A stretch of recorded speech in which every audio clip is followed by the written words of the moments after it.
ஒரு நிமிஷம் bro. Pass பண்ணிட்டீங்களா? அது எப்படி நடந்தது? லைஃப்ல அன்பார்ச்சுனேட்லி நிறைய விஷயங்கள் நடக்கலாம். அது இதுவும் ஒண்ணு. எப்படி பாஸ் ஆனீங்க first? அதான் எனக்கே தெரியலையே. தெரிஞ்சிருந்தா நீங்க கேட்கறதுக்கு முன்னாடி சொல்லிருக்க மாட்டேன். சில விஷயங்கள் தெரியாம இருக்கிறது நல்லதுதான். உலகத்துல 7 விதமான அதிசயங்கள் இருக்குன்னு சொல்லுவாங்க. 8வது அதிசயமா நான் 12வது பாஸ் ஆனதை குறிச்சு வச்சுக்கோங்க. அடுத்த கொஸ்டின், நீங்க எல்லா சப்ஜெக்ட்லயுமே கரெக்டா பார்டர் மார்க் வாங்கி பாஸ் பண்ணிருக்கீங்க. அதுக்கு என்ன காரணம்? விட்டுதான். புரியல தம்பி. இல்ல, டெய்லி எக்ஸாம் அப்போ இந்தியா பார்டர்ல இன்ஜிடி குச்சினே படிச்சேன். அதனாலதான் 12th எக்ஸாம்ல பார்டர் மார்க் வாங்கி பாஸ் ஆயிருக்கு. இந்த பார்டருக்கு அந்த பார்டர் தான் காரணம். அடுத்த கேள்வி. பாஸ் பண்ணிட்டீங்க, அடுத்து என்ன பிளான்? அடுத்து என் 12th புக் எல்லாம் எடுத்துட்டு போயிட்டு கைலாங்கல்ல போடணும். அந்த காசை வச்சு பொன்னியின் செல்வன் படத்துக்கு போலான்னு இருக்கேன். குந்தவியை பாக்க. அடுத்து நீங்க நீட் எழுதி டாக்டருக்கு படிக்க போறதா ஊர் ஃபுல்லா வதந்திகள் பரவிட்டு இருக்கு. அதை பத்தி நீங்க என்ன நினைக்கிறீங்க? நீங்களே சொல்லிட்டீங்களே வதந்தின்னு. இல்ல ப்ரோ, நீங்க இல்ல, நான் இது வரைக்கும் நோட் எடுத்தே எழுதுனதில்ல. இதுல நீட் வேற எழுதணுமா?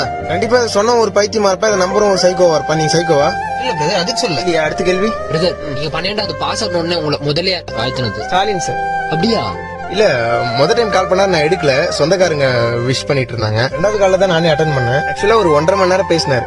எல்லாத்தையுமே காரணம் யாருன்னே தெரியாத ஒரு பையன் பக்கத்துல பெஞ்ச்ல வந்து உட்கார்ந்தான். நிறைய விஷயங்கள் காட்டினான். உண்மையாவே ரொம்ப அவனுக்கு நான் நன்றியை தெரிவிச்சுக்கிறேன்.